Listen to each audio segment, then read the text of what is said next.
The Dark Universe was a concept by Universal Pictures that was meant to return monster movies to audiences around the globe. But it received about as much investment and interest as a kid's old toy once they get a new, flashier one. For a quick historical lesson, Dracula Untold was pretty much filmed completely before a last-second decision to make it a foundation for this universe via reshoots.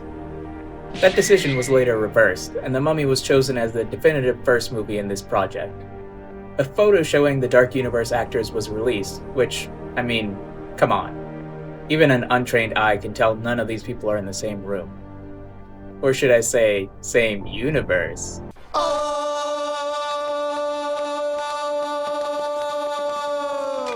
After The Mummy's critical and commercial failure, the Dark Universe was scrapped and Universal went back to individual movies. So for you nerds keeping score, this universe has like 1.5 attempts. Dog, the Unbreakable universe has more movies. Yikes! Pathetic. For this rewrite, we're gonna alter history, and create a movie that could springboard into a universe people, and producers, would vibe with. So I think the concept of the Dark Universe has merit, which I'll get into later. But to get there, we gotta start somewhere. And that somewhere is The Mummy. Now, if I had it my way, Tom Cruise would not be involved with this movie. His character could have been portrayed by literally anyone else. In fact, I actually think his co-star Jake Johnson could have taken the lead here specifically. But I understand how studio execs work. They wanted Tom because they thought he'd put booties in chairs. Unfortunately, that choice had a ripple effect. Cause, as a second historical lesson, this movie was originally meant to be less about Tom Cruise and more about Sofia Boutella's mummy, and less Mission Impossible and more spooky scary. But Tom was given an excess of creative power during production, reshaping the movie around himself. Atop that, the director, Alex Kurtzman, allegedly struggled to lead a troubled set. So whether Tom usurped Alex due to altruism or narcissism is hard to say. The main point, though, is that, if we're being realistic, Cruise's takeover of this project was inevitable. So in the interest of realism, this script will reflect a movie centered around Tom, while still having my flair. Consider it an added challenge. Hope you liked the history lesson. Let's jump in and see if this movie is salvageable. Also, heads up, I'll be referring to the three leads by their actors' names because, reasons. And speaking of names, we've got to rename this movie. I don't know what to, though. I mean, what's the laziest joke we could...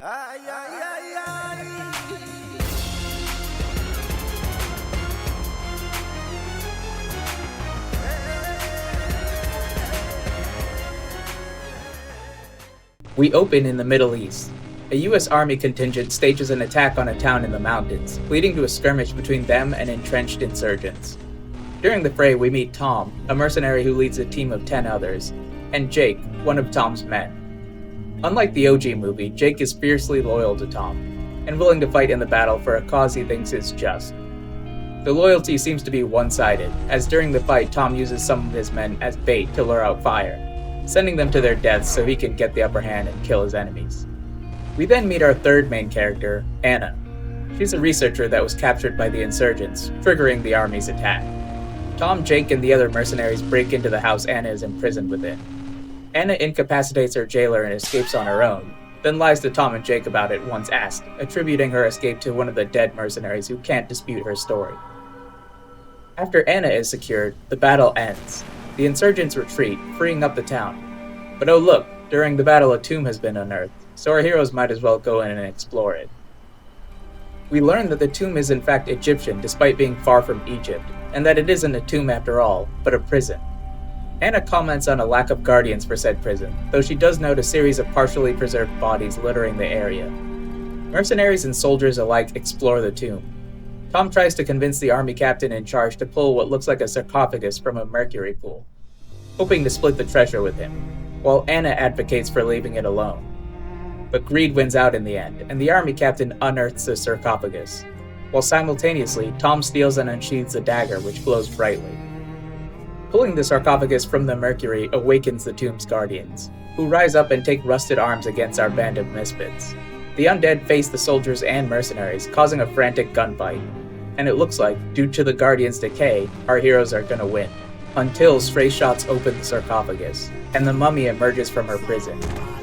Amunet immediately starts killing soldiers and guardians left and right, causing the latter to face her and the former to flee. A frantic retreat ensues. Our heroes run through the tomb for its exit. Scarabs flood from crevices, consuming any flesh they touch, while new undead raised by Amunet hunt the living. The army soldiers are slaughtered. The main trio crosses a threshold ahead of what's left of Tom's team. Then to buy time, he shuts the door behind him and dooms his own mercenaries, and allows our heroes, now reduced to 3, to escape.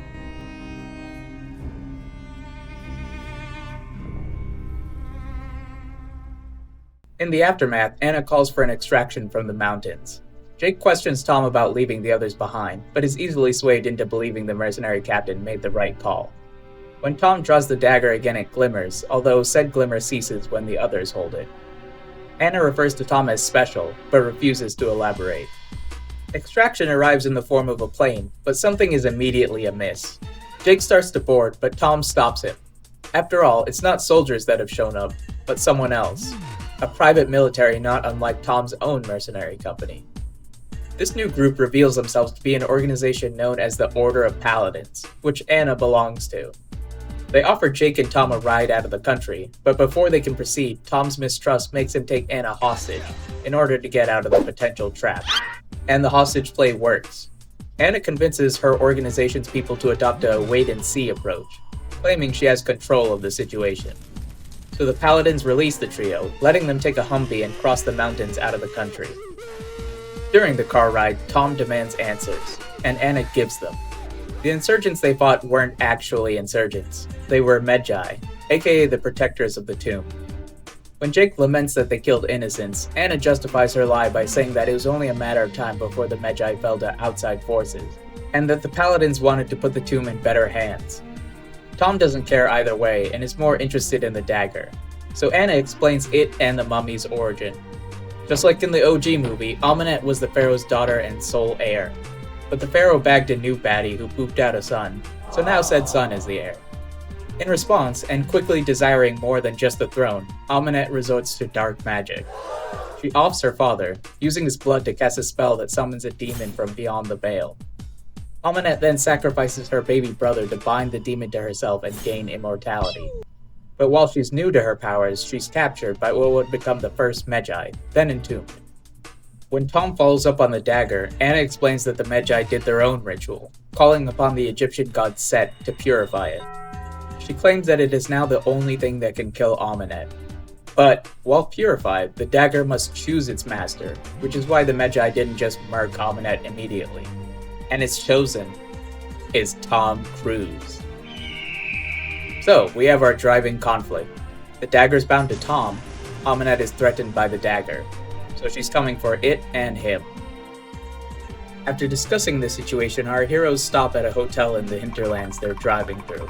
In dreams, Tom flashes through his life, then ends up in a dark place. He peers into darkness and notices eyes looking back. Then he awakens, realizing Anna is stealing the dagger, just as Amunet's forces attack. Anna flees with the dagger, while Tom and Jake chase after her. Meanwhile, Amunet's mummified forces attack our heroes in the town, causing a three-way chase/fight. Tom manages to capture Anna, intending to kill her, but Jake convinces him to spare the paladin. The three escape in their Humvee, then make a deal. Tom and Jake will kill Amunet, and in return the paladins will let them go and pay them handsomely. As such, our heroes head to a forest compound belonging to the paladins. And we meet Dr. Jekyll, because he has to be in this movie for some reason. Jekyll espouses the ideals of the Order of Paladins, painting them as heroes that have stood against evil since time immemorial. He then offers Tom and Jake positions among the paladins. Tom refuses outright, whereas Jake, after encouragement by Anna, accepts the offer. Tom asks more about the ritual Amunet underwent. Anna and Jekyll explain that Amunet used the blood of a warrior, her father, to summon the demon, then the blood of a Pureheart, her brother, to bind it. They also explain that only a candidate blessed by Set can destroy such a demon, which Tom is for whatever reason. Tom explains his bond with Amunet to Jekyll, warning that she'll come to the compound for him and the dagger, so the paladins prepare, and Amunet arrives. She and her forces overwhelm the paladins, hunting Tom. At one point, Jekyll is almost killed by the mummy, but Jake saves him, allowing the doctor to escape.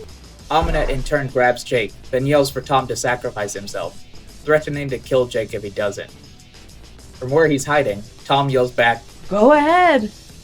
I'm like, what is me for? Aminette then rips Jake's heart out, Yoink. killing him. She tracks Tom's voice down and attacks him next, but he manages to fend her off with the dagger. The two wrestle for it. In close proximity, their minds link, blending their memories. The feedback loop stuns both, allowing Anna time to rescue Tom and forcing the mummy to retreat. The battle ends after, but the war is not yet over. In the recovery, Anna mourns Jake, while Dr. Jekyll is extracted from the compound. Tom stabs Jake's body in the head, explaining that he wouldn't want to return as a zombie, although he admits to not knowing how that works. He and Anna then come up with a new plan. They'll lure Aminette to a battlefield of their choosing, then get close and finish the job. Our heroes travel to said battlefield, a ruined castle in the forest, and wait for Aminette. During the brief interlude, they discuss Jake. Anna mentions that there's good and evil in all of them, but that Jake seemed pure. "He was a kind soul, She eulogizes. and he saw something in you. Tom brushes off the comment, but Anna insists upon it. We need people like Jake, because we can't go it alone. Not forever." Then she leaves Tom to plan with the other paladins. The final battle is in the dark hours before morning, in the forest ruins of an Eastern European castle. The dead start to steamroll the paladins, but their purpose is only to lure out the mummy. Tom and Anna confront Aminette in the ruins, commencing their final confrontation. And Aminette dominates. She just thrashes these fools ruthlessly, until Tom stabs Anna in the back, literally. Anna staggers back against a wall, holding the dagger and fatally wounded, asking Tom why, while Aminette watches curiously. Tom lifts his hands, triumphant, ignoring her. "Set, god of death, grant me immortality!" Aminette walks past the dying Anna, grabs Tom by the throat, then lifts him off his feet. "Silly mortal, there are no gods, only me." With a twist, she snaps Tom's neck. The mummy drops him, then goes to Anna, unsheathing the dagger from the paladin and killing her. Then she crushes the dagger in her hand, and as the last paladins perish, Aminette faces the rising sun and grins. And that's a wrap.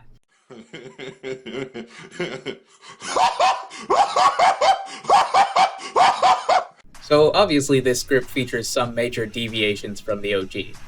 Let's start with the tone. What I went for was kind of a fun, action-adventure-esque vibe, similar to The Mummy 1999. However, I think it'd be cool to add horror elements to this movie while keeping them subtle. I imagine the Mummy's minions to be costumed humans instead of CGI, but I would like them to move kind of like puppets. Think the nurses from Silent Hill. Making these creatures as alien as possible while maintaining their humanish visage would create more frightening foes than generic CGI/mud monsters. With Aminette, I'd like her to be a presence throughout the movie, even if not a real one. By that I mean we can have her appear via Tom's connection to the dagger. In my version, she'd show up periodically in the background as an extra, specifically not in her mummy makeup, but as a human. In the hotel, she could be at the bar and turn to stare at our protagonists. She could walk by them while they're at the compound, again staring. You could put her in the shadows of darkly lit scenes, having her be lit just enough to see someone's there, but not enough to see her features. Stuff like that could add a sense of foreboding to the story without being too distracting to someone just along for the ride, or noticeable by our heroes. Which, let's get into. The OG movie established Tom as a bad boy, but never committed. He still sacrifices himself to save Anna from a plane crash, and I don't care that he later admits he thought there was a second parachute.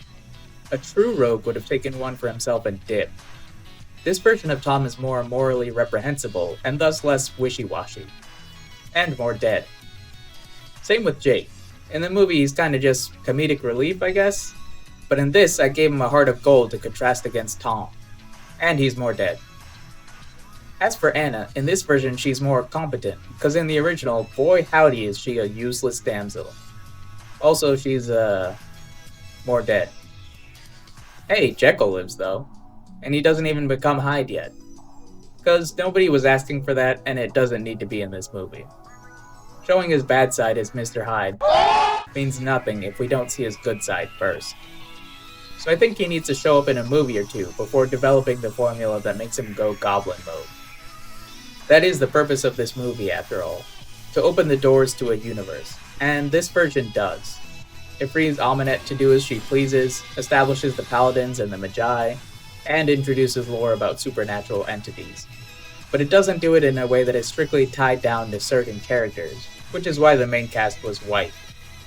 That is how this universe could have succeeded, I think. The MCU centered around actors and specific characters, but to differentiate itself, the Dark Universe should have centered around concepts. Amunet doesn't have to return. We don't need to see her come back to fight Frankenstein's monster or something. This universe should have been focused on the struggle of humanity against horror, supernatural or otherwise. Kind of like Stephen King's universe, or H.P. Lovecraft's, minus the violent racism.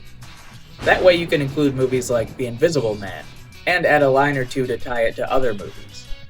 Or not have it tie at all and just have something else tied to it. In a way, the Dark Universe was doomed before it began because it tried to mimic the MCU. Because monsters mirroring superheroes is a flawed premise, so this universe needed something radically different in order to succeed. Which, hopefully, this script portrays. And in being different, the Dark Universe could have given us a collection of loosely connected stories that explore different tones, themes, and monsters. Hey, maybe in a different world. Or a different universe. Oh, brother, this guy stinks! That's all for this one. Like and subscribe, because I've got more rewrites, fixes, and essays in the works. And speaking of, for my next rewrite... Come with me if you want to live! Till then, cheers.